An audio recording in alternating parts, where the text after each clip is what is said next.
Assalamualaikum warahmatullahi wabarakatuh. Bertemu lagi dengan saya di Membaca Bersama Trisna. Salam literasi. Nah, teman-teman, sebelum kita masuk ke poin penting dari video ini, saya mau beri clue dulu. Kalian pernah tidak sih merasa bahwa semua yang ada di sekitar kalian itu negatif? Lalu apapun yang kita terima, biasanya juga kita terima dengan pikiran dan hati yang negatif.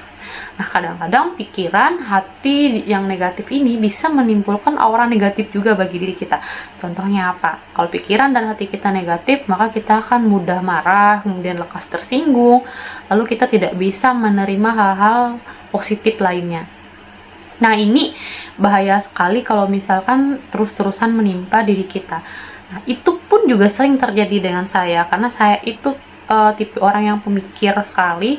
Jadi kadang-kadang jika saya mendapatkan sesuatu yang negatif, itu akan membuat pikiran saya juga negatif pada akhirnya. Lalu aura yang saya keluarkan juga bisa negatif. Nah, itu salah satu hal yang harus kita netralisir sekali supaya kita itu bisa memberikan vibes yang positif untuk orang-orang di sekitar kita. Nah, saya menemukan sebuah buku yang menarik sekali. Judulnya Terapi Berpikir Positif, karya Irwan Widiatmoko. Jadi beliau ini adalah pemegang rekor muri daya ingat pertama. Nah, keren banget kan?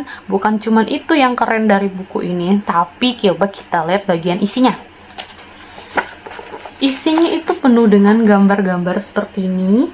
Jadi untuk kamu yang baru mulai untuk meningkatkan minat baca, atau baru mau memulai gemar membaca, kamu bisa mulai dengan membaca buku-buku seperti ini. Jadi buku-buku yang tulisannya sedikit lalu dipenuhi dengan gambar-gambar.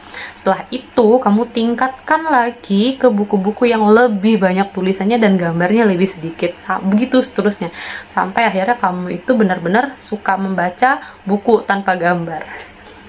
Nah, teman-teman, ternyata buku ini ditulis dengan sangat-sangat ringan oleh penulisnya, dengan cara cerita-cerita yang ringan, sehingga kita itu bisa berpikir, oh iya ya bener juga. Beliau menulis motivasi-motivasi supaya kita bisa berpikir positif itu dengan cara-cara yang ringan, misalnya dengan cerita-cerita singkat yang ringan, kemudian yang mengena juga.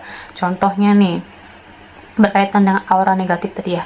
Jadi di dalam buku ini menceritakan seseorang anak yang bermimpi dua singa dengan karakter yang berbeda, berkelahi katanya di dalam hatinya. Jadi singa yang pertama itu auranya positif banget, kemudian singa yang kedua auranya negatif banget. Nah, dia bertanya kepada ayahnya, itu artinya apa ya? Lalu si ayah ini mengatakan, singa yang mana yang akan kamu beri makan, maka itulah yang akan muncul dari dalam diri kamu.